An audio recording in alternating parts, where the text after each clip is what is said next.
Welcome to another edition of the Pucks with Haggs podcast, powered by Prize Picks, the exclusive daily fantasy partner of the CLNS Media Network. I believe is the 118th episode of the Pucks with Haggs podcast. I'm your host, Joe Haggerty. You can find my work at joehaggerty.substack.com.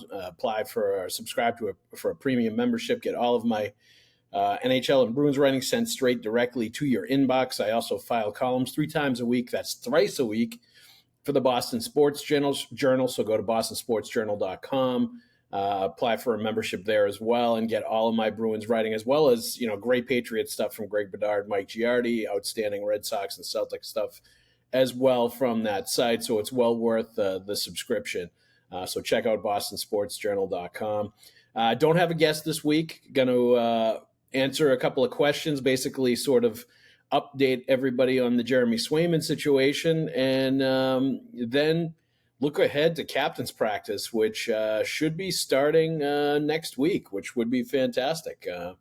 Next 7 to 10 days, we'll be getting captain's practice. We'll be getting a rookie training camp with the Bruins, then NHL training camp in mid-September. So things are really going to start to crank up. It should be great. But let's first thank our sponsors. Prize Picks is the largest daily fantasy sports platform in North America and the easiest and most exciting way to play daily fantasy sports. You can win now up to 100 times your money on Prize Picks with as little as 4 correct picks. You really can't go wrong with Prize Picks. So it's fun and pretty simple. Download the Prize Picks app today and use the code CLNS for a first deposit match of up to $100. Pick more, pick less. It's that easy. Let's also take the guesswork out of buying MLB tickets with Game Time. Download the Game Time app, create an account, and use the code CLNS for $20 off your first purchase. Terms do apply, but again, download the Game Time app. It's super easy to use. Create an account and use the code CLNS for $20 off your first purchase. Download Game Time today. What time is it? Game time. All right. Let's get into it. This is what we have this week. The Bruins put on a fan fest. A few players. Coach Jim Montgomery went to Maine. There were a couple other ones locally, I believe, in Massachusetts. Pretty awesome events, very fan-friendly, a lot of stuff for the kids to do. And you did have legit Bruins players from the roster there at each of the stops as well. So it was a star-studded event, great turnout by Bruins fans, and just a great way to sort of kick off things as we get into that natural timeline of the Boston Bruins training camp and early season, where, we get captain's practices next as everybody starts filing back into Boston and skating together. The guys that haven't already been there all summer, but basically, Charlie Coyle, Brad Marchand, those kind of guys, Jeremy Swayman, the local guys have been here pretty much all summer, skating at least a few times a week and staying in shape, because it's kind of a year-round thing for these Bruins players now. So a bunch of those guys have been there, but more of them will start to file in. We'll get David Pastrnak at some point. I know he did the European tour, NHL media tour. I think it was earlier this week. So he's definitely still in Europe, but I'm sure he'll be making his way to Boston pretty soon. But just once we get through captain's practices for a week, 10 days, we'll get rookie training camp. There's going to be some players that people are going to be watching since there will be a heavy, I think, emphasis on looking at some rookies and some young players with NHL jobs on the line. So I think that's going to be really interesting. They, of course, do the prospect showcase in Buffalo. They've done that for the last few years. And then we get into the start of NHL training camp. You get the testing, the physical fitness testing, the medical testing and physicals at the beginning of the year. You get the Bruins Foundation golf tournament as we get a little closer towards the season. There's a bunch of different stuff like that to kick things off that I think everybody looks forward to, and it's sort of you're getting back into the swing of things. One thing that I think is great this year is that the Bruins are going to play a preseason game in Providence against the P Bruins, which they used to do. The last one they did was probably 10, 12 years ago. They used to do it every season, and it was a great draw down in Providence to do it. That was a great sort of bone to throw to Providence Bruins fans was to have a good representative group of the Boston Bruins go down there and play a preseason game against the P Bruins. So they'll do that this season as well. So we're just getting started with all that now. This is really the last vestiges of summer here, basically the last week of summer before hockey really starts to take over and hockey really starts to rewind the clock and start the timeline towards the regular season about 6 weeks from now. So enjoy the last few days of summer here and maybe go to the beach one more time, get some pool time, do all of that stuff, because before you know it, hockey's going to be here and you're going to be watching Bruins games. You're going to be going to the rink at Warrior to watch practices. And if you have kids, you'll be at the rink all the time with them playing hockey as well. So it's definitely coming. As soon as Labor Day hits, it's pretty much all over. And that is coming real soon. So at this Bruins Fan Fest, the one in Lewiston, Maine, I believe it was, Jim Montgomery was one of the guests there. And of course, he was asked about Jeremy Swayman. And this is after Cam Neely was on Rich Schertenlieb's show on WZLX earlier this week as well. He was promoting Comics Come Home, which the tickets went on sale, I believe, Thursday. So you can get tickets for Comics Come Home in November now at the Garden. Always a great show. Dennis Leary's always involved. There's always a bunch of great stand-up comics that also are involved. Lenny Clark, my buddy, he's always there, funny as hell. I haven't seen him live in a while, so I may end up going to Comics Come Home and take my wife because I haven't been in a few years and I would love to go. Actually, I haven't been in a long time. Last time I went to Comics Come Home, Anthony Clark was one of the stand-ups doing that show, and this is back when Dennis Leary was still doing the "I'm an asshole," that like song that he did. So that dates me way back. I think it was at the Orpheum. That's how far back I go with the last time I went. So I think that this time around might be a good time to go to Comics Come Home for a fantastic cause, Cam Neely Foundation, raising money for cancer support for all kinds of people that really need our help, and just a great cause. Cancer touches everybody's families, unfortunately. So you feel good about going to an event like that because your money's going to a good cause, and you laugh your ass off while you're there. So that's the best of both worlds.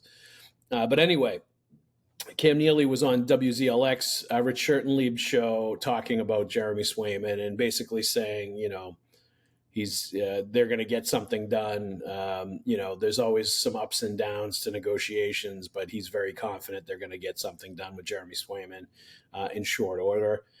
And Jim Montgomery said him and I, talking about Jeremy Swayman, had a great conversation about becoming a leader as part of the Bruins. I don't have anything to do with the contract situation. That's not part of my job detail. My job is my connection with the players and how we're going to be good this year. And I have no doubt Jeremy Swayman will be a Bruin at the start of camp and will be ready to go. It's great that Jim Montgomery has no doubt that he's going to be there at the start of camp and be ready to go. And once he's signed, I have no doubt he's going to be ready to go either. He stayed in Boston. He's worked out at Warrior with the Bruins training staff. He's doing the same stuff he did last year when his game took a jump to the elite level. And he's worked just as diligently this summer as well. So I have no qualms, no doubts, no anything that Jeremy Swayman is fully going to be ready to go once he's signed, once he's in camp, once he gets into the mix. He's going to be ready to be the number one guy and really live up to the contract that he wants right now, the top dollar contract he wants from the Boston Bruins. PrizePicks is the largest daily fantasy sports platform in North America and the easiest and most exciting way to play daily fantasy sports. Instead of battling thousands of other players that could be pros or sharks, you simply pick more or less than on 2 to 6 player stat projections and you watch the winnings roll right in. Right now, you can take advantage of Caitlin Clark racking up triple doubles and dropping dimes in every game that she's playing, or hop on the Jaron Duran train as he's posting big offensive numbers in just every statistical category down the line. If you're looking for promotions, then PrizePicks has got you covered, from lowering select players' stat projections on Tuesdays to helping your lineup hit or getting your entry fee back if you have a losing lineup on Fridays. You can now win up to 100 times your money on PrizePicks with as little as 4 correct picks. You can turn $10 into $1,000. There is plenty of PrizePicks to get bang for your hard-earned buck. I made my first $10 deposit and received an instant $10 bonus. If you have the skills, you can play for a shot at turning your 10 into $1,000. It's fun and pretty simple. Download the Prize Picks app today and use the code CLNS for a first deposit match of up to $100. That's download the Prize Picks app today and use the code CLNS for a first deposit match of up to $100. Pick more, pick less. It's that easy.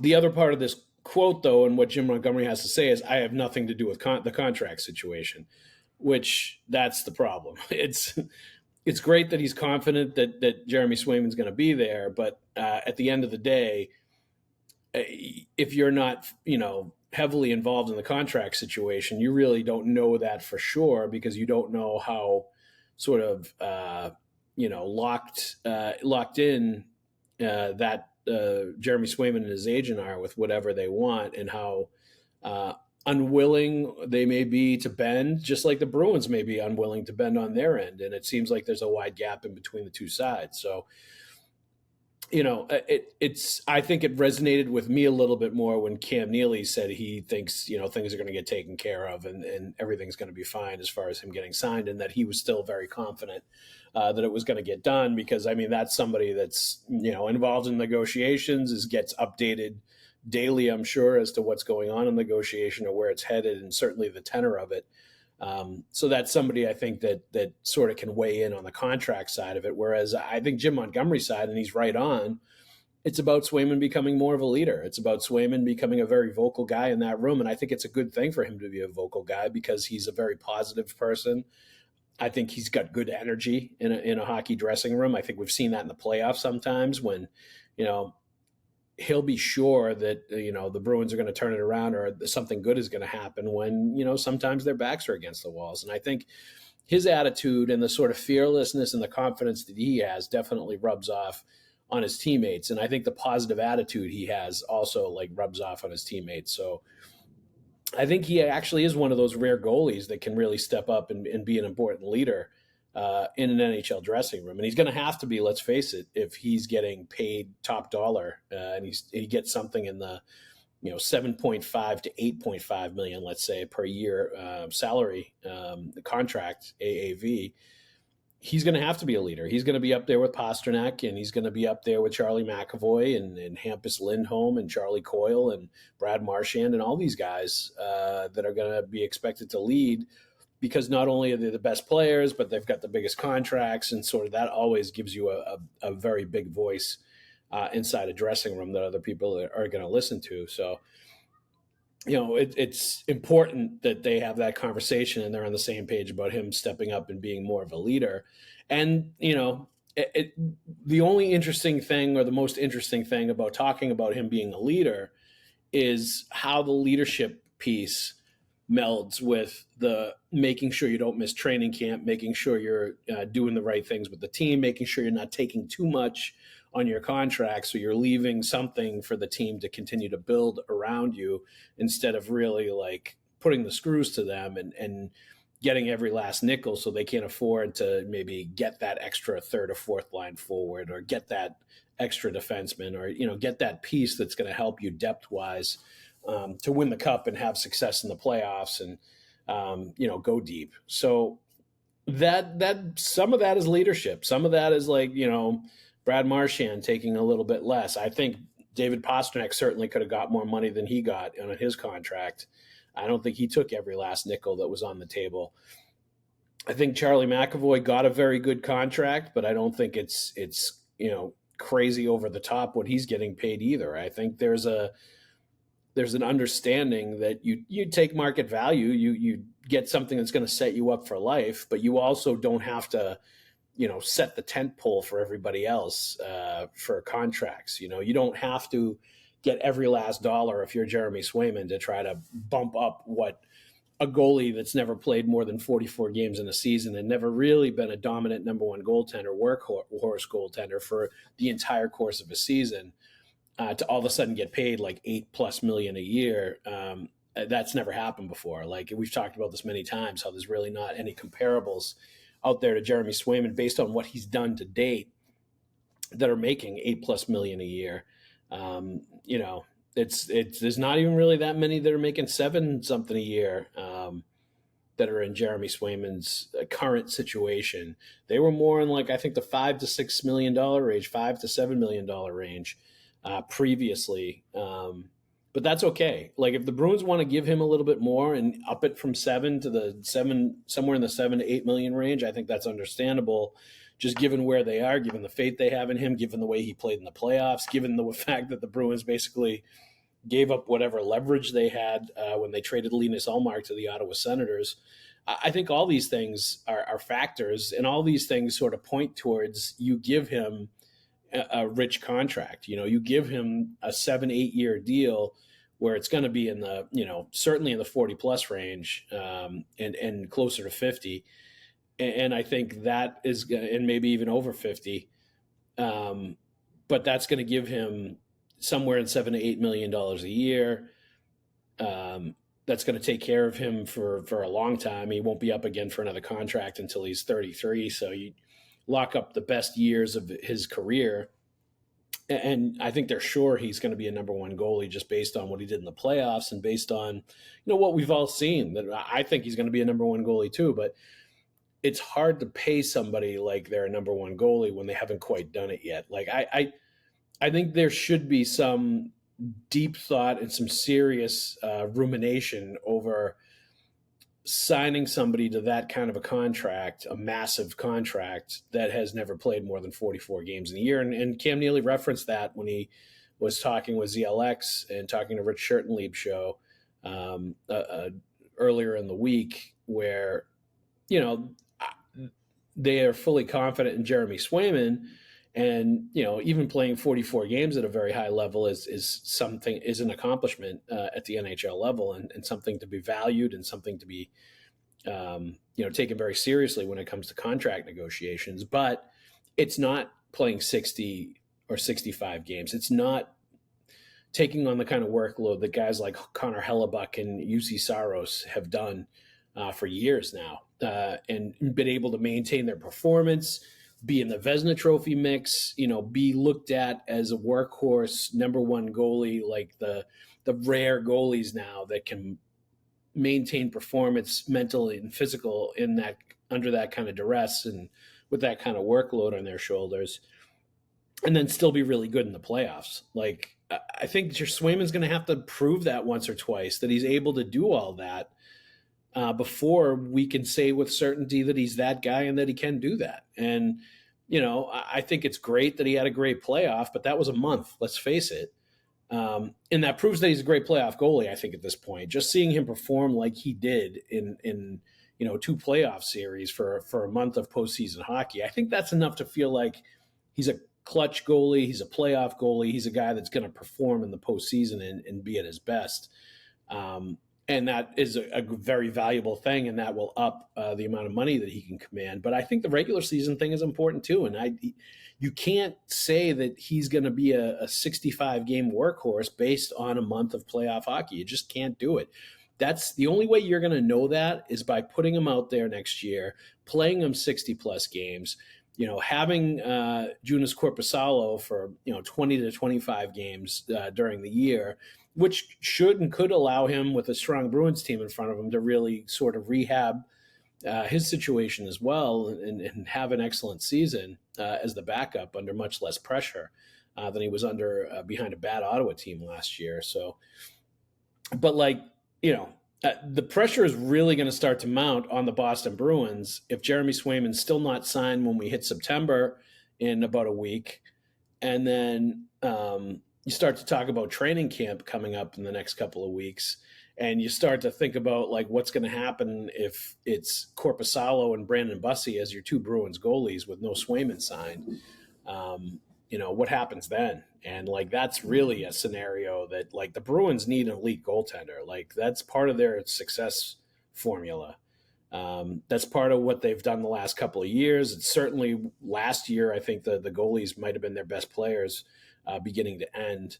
And you're going to need something similar to that, I think, this year, behind a very offensive sort of high-risk style that Jim Montgomery prefers, that pays dividends, that saw David Pastrnak have his best offensive season, that saw them produce at a pretty good clip during the regular season, despite not having the offensive juggernaut kind of team that they had the year before. That dried up a little bit in the playoffs, obviously. But the thing that they were relying on more than anything else last year, when their lineup was a little light, was holding teams down and not letting up easy goals. And I think that's what you saw from Linus Ullmark and from Jeremy Swayman. And I think there was an admission, and when Cam Neely talked about it during the radio interview, that they're going to miss Linus Ullmark. And this is the first year Swayman's doing it without Ullmark, and he's got some things to prove with Ullmark not there to like sort of back him up if he starts to struggle. And, there's really no net underneath him now. You're not expecting Korpisalo to come in here and play a significant amount of games. And you're really not expecting a guy like Brandon Bussey to do it either. Such an inexperienced young guy. So I think that's something to seriously consider and to seriously think about and be concerned about. And I don't know how they're going to do it. But there's got to be some kind of, I think it comes down to there has to be a little lessening of the average annual value that a player is getting paid, because that's something they haven't proven. I think that has to take a little bit off the top when you're having negotiations with somebody. Like if you want that 7-8 year deal, even though they're buying out free agent years, and that's certainly going to up what they're getting paid. And that's why you go maybe the $7+ million range when there's really not any comparables to say you should have to do that. I think they should do it because they're locking him up to a long-term deal. But I think it has to be on the lower end if you're going to have that kind of a deal, because you're making that kind of a term commitment to a player based on sort of sight unseen with some things, that he has not been able to do yet. And there's still some unproven tasks and goals and unproven status to Jeremy Swayman when it comes to being that workhorse guy. So that's all to say that I can see why it's not an easy negotiation. I can see why there's some challenges there, and I can see why there's a gap between the two sides.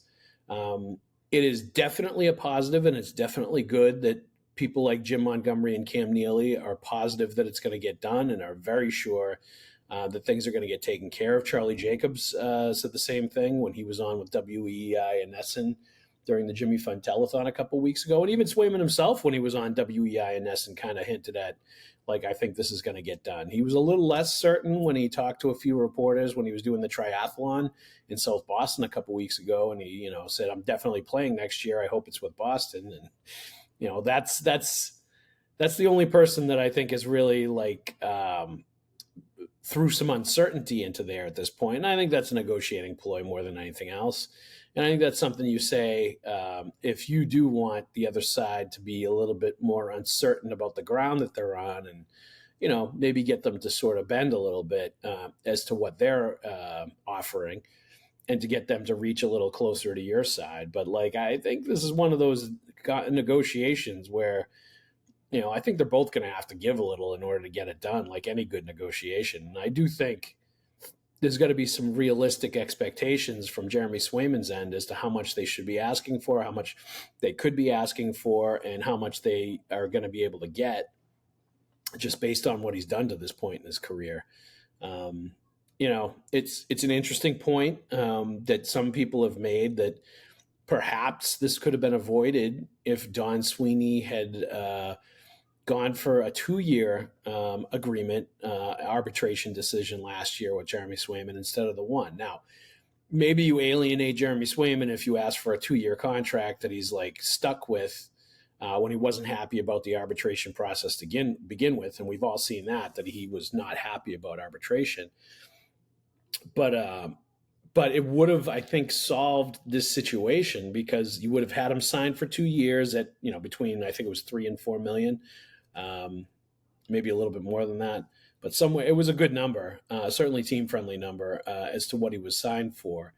And you would have gotten 1 more year this coming season under that current contract, which would have allowed Jeremy Swayman to go out and play 60 plus games and play at a high level and prove he's a number one goalie and prove he can be a frontline franchise guy like Andre Vasilevsky and Connor Hellebuck and UC Saros and all these other guys.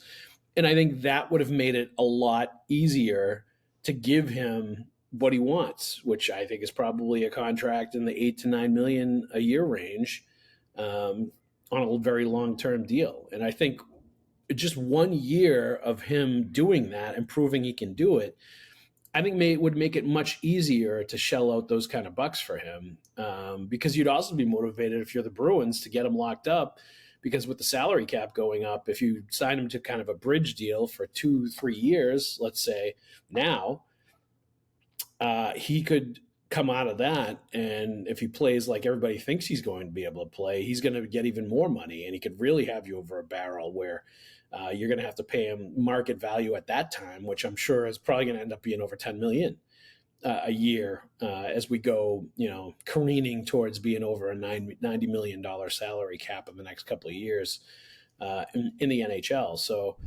looking for concert tickets for the rest of this summer, early fall. Last year, I used Game Time to get tickets to Def Leppard, Poison, Motley Crue, and Joan Jett at Fenway Park. And you can go out and get Fenway Park concert tickets this summer and this fall with Game Time. Pearl Jam's coming in September. I believe Post Malone is also coming to Fenway Park in September. So why not use Game Time to get your tickets for those concerts, in addition to the football action that you're going to have that's just starting up as well, that you can use Game Time to get Patriots tickets or any tickets to either NFL or college football all around. So it's fantastic using Game Time right now, taking the guesswork out of buying concert tickets with Game Time. You can have all-in pricing, which is the feature shows you the total up front with no surprise fees at checkout. Seat views, you can get a panoramic view from your seat in the app before you buy. The lowest price guarantee, which is my favorite, or Game Time will credit you 110% of the difference. Download the Game Time app, create an account, and use the code CLNS for $20 off your first purchase. Terms do apply again, but create an account and redeem the code CLNS for $20 off. Download Game Time today. Last minute tickets, lowest price guaranteed. There's a lot of ins and outs to this negotiation. I don't see it getting done very shortly. I don't know that it's going to get done in this last week of August. I think we probably will end up going to September.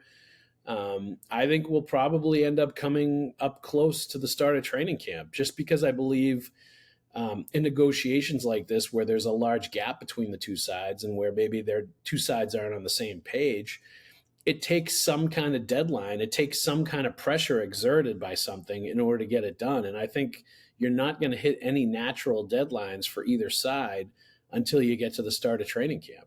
And, maybe it's like David Pasternak's deal, not this past contract, but the contract before, when he didn't get it done until the very beginning of training camp. And that was kind of, when it went down. And, sometimes it happens that way. And you have to have something like that. And I think in that situation, Pasternak just finally, kind of had his representation, like, let's just get a deal done. I want to go to camp. And, maybe the same thing happens with Jeremy Swayman. Once everybody reports to training camp, it's a little more important to say, hey, I'm an important player on this team. I'm a leader on this team. I'm somebody that's going to be counted on this team. I kind of have to do what's best for everybody. Because, like I said, at the end of the day, whether it's 7 million, whether it's 8 million, whether it's 6.5 million, whether it's 9.5 million a year, Jeremy Swayman is going to be taken care of for the rest of his life, and his family and everybody else. Like, he is going to get a massive contract. There's really not that much stress on him at this point, because he knows he's going to get a huge deal from the Bruins. It's going to set him up for life. It's going to be one of the richest contracts they've ever handed out. It's going to be more money than he probably ever could have imagined growing up in Alaska that he would make playing hockey. And God bless him for it. He's earned every nickel of it by how hard he's worked, how he's performed, and what he's done to become a player that grew up in Alaska, and then becoming a guy that, was good enough to play for Maine and Hockey East and be a stud there, and good enough to get drafted, and good enough to be in the NHL, and good enough to become a number one guy. like it's an amazing story, him coming from Alaska and doing all these things. There have not been a lot of NHL players from Alaska. So, and when you talk to him a little bit about just like what his sort of hockey upbringing was and what his training was, and how far he had to travel for games and things like that, it's amazing to hear him talk about it. And it's amazing to sort of think about and fathom the odds that he had to overcome in order to just make it at all, and certainly to be where he is. So, like, he's earned everything that he's going to get, no question about it, and he will enjoy it. I have no doubt about that. But like, I think when you get to start a training camp and you start thinking about those numbers and you start thinking about, like, I'm going to be good no matter what I'm making, like, I'm all set. That's when you might start thinking about, like, do I tell my agent, like, let's get something done? We fought the good fight. We've tried to negotiate for everything that we can get. But at the end of the day, we got to get a contract, and I got to get into camp, and I got to do my job as a hockey player. And, Jeremy Swayman strikes me as that kind of guy. So it'll be interesting to see how this goes. But like, I think that's really, like, at this point, that's the only thing there is to, like, really deeply discuss when it concerns the Boston Bruins. Like, we've talked a little bit about the farm system and the draft and development system and some of the young prospects they have, and who's going to be in the mix for a job, a top 6 forward job, when push comes to shove in training camp alongside Brad Marchand and Charlie Coyle. We've talked a little bit about Jim Montgomery and his situation and his contract situation and where he sits at the start of this season with some new coaches and new positions. Jay Leach is on the staff. Joe Sacco has been named an associate head coach. So there's been some changes as far as, like, who's doing what on the bench and sort of roles and responsibilities there. So I think that's interesting as he enters the last year of the current contract that he's under when he got hired. And, whether that's going to change, that situation is going to change with him before the season starts, will be interesting to watch. And, there's the ebbs and flows of training camp. All that stuff is going to be super interesting. How Matt Poitras does coming back from a shoulder injury, where he also faded a little bit as a rookie, as a young 19-year-old kid going through the NHL for the first time. He burst on the scene, had a great training camp, had a great probably first month to 6 weeks when the Bruins desperately needed somebody to step up and be an impact center and be a playmaking guy and give them some energy. Like he held the fort down until they could sort of get the new pieces in place, sort of figure out what they were doing, and get Morgan Geekie a little more time, get Zacha and Charlie Coyle established, like all the things that they had to do. Matt Poitras helped tremendously when it came to all that. But it's going to be interesting to see what he looks like coming off shoulder surgery and coming off a summer where he was able to work out like he wanted to, and didn't have to rehab. It was a pretty normal summer for him. So it'll be interesting to see where he's at and how ready he's going to be to compete for a spot like the third line center spot, let's say, behind Elias Lindholm and Charlie Coyle, and whether he can do that job, which would open things up a little bit more for maybe a Morgan Geekie or a Trent Frederick to, get that second line winger spot, at least to start the year before they sort of rotate in some other guys. But like, how closely are they going to look at Fabian Lysell in that spot as well? Georgi Merkulov has never played right wing. Do you put him in there a little bit during training camp to see what he would look like and see how he could perform? Because I think that's a guy that deserved top 6 looks. He didn't get them when he was in the NHL for a handful of games last year. And I don't think that really serves him best if he isn't in a top 6 role, because I think that's really what he can show he can do on the power play and playing with other offensive skilled players. So, does that kind of a guy get a look? Does Riley Duran get a look in a bottom 6 role with the Bruins in training camp after Don Sweeney mentioned him by name at the beginning of July as a young player that could be in line to compete for a job? I think all these things are, storylines to watch, narratives to watch, interesting things to watch in training camp. But I think all that stuff feels like it's put on the back burner a little bit, and all that stuff is things that, nobody's really going to talk about too in depth at this point. until Jeremy Swayman gets done, until the Boston Bruins have their number one goalie signed and locked in and know his cap number and know what their salary cap situation is and know if they can have training camp invites and, know if they have like space to bring somebody else on board at the last minute, or if they're going to have a lot of space at the trade deadline in order to bring in a top six right winger. If the Lysell, Merkelov, Frederick, Geeky, Brazeau, by committee thing doesn't work, they're going to need to know all that stuff. And the sooner the better as far as their salary cap outlook goes when you're talking exact dollars. And they won't know that until Swayman is a done deal. So basically everything is on hold until Jeremy Swayman gets done. And now it becomes like what we've seen, which is, the back and forth game of Jim Montgomery and Cam Neely are sure it's going to get done. Swayman's a little more hedging when he talks about it as, I'm going to play next year. I know I'm going to play, but hopefully it's with the Bruins and things like that. And sort of the volley goes back and forth without much in the way of negotiations or actual movement happening on either side. So that's where we kind of sit with the Boston Bruins right now. That's where we sit with Jeremy Swayman. We'll see what the next week brings as far as people speaking. It's going to be the start of captain's practice. So now you'll start to get maybe thoughts from like Brad Marchand and some of the other players as to what they think. I don't expect them to be too vocal about it because usually that's something you don't really comment on. Is somebody else's salary negotiations and their, contract stuff, because everybody respects everybody else's right to make a buck and right to, get a good contract.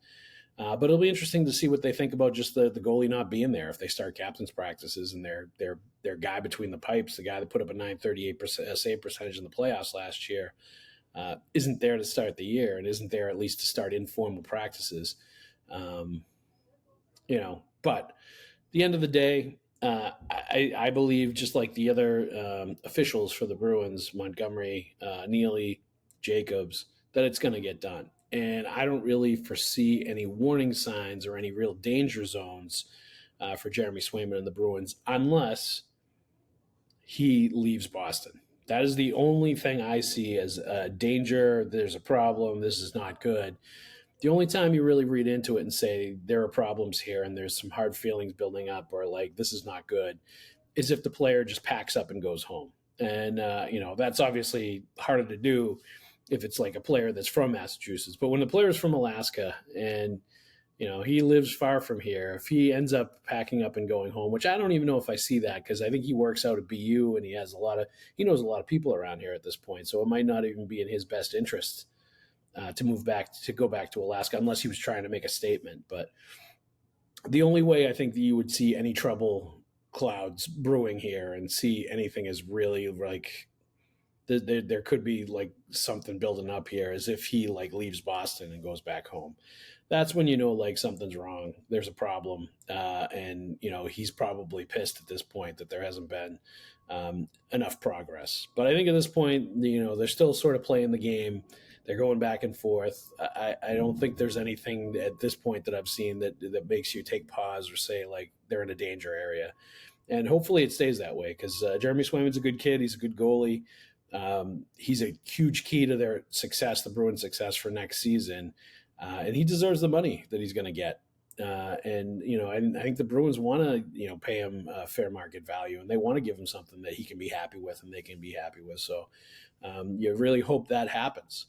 But that's really the gist of what I've got about Jeremy Swayman at this point. Maybe in a couple of days we'll record a podcast and things will be a little different. But for now, I think, you've got to have faith that it's going to get done and take people at their word as far as like being fully confident that it's going to get done, even though there hasn't been a lot of movement, so to speak, and doesn't seem like there's been a lot of, meaningful forward progress in the negotiations.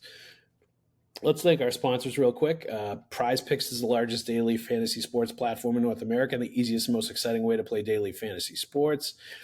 It's fun and pretty simple. Download the Prize Picks app today and use the code CLNS for a first deposit match of up to $100. That's Download the Prize Picks app today. Use the code CLNS for a first deposit match of up to $100. Pick more, pick less. It's that easy.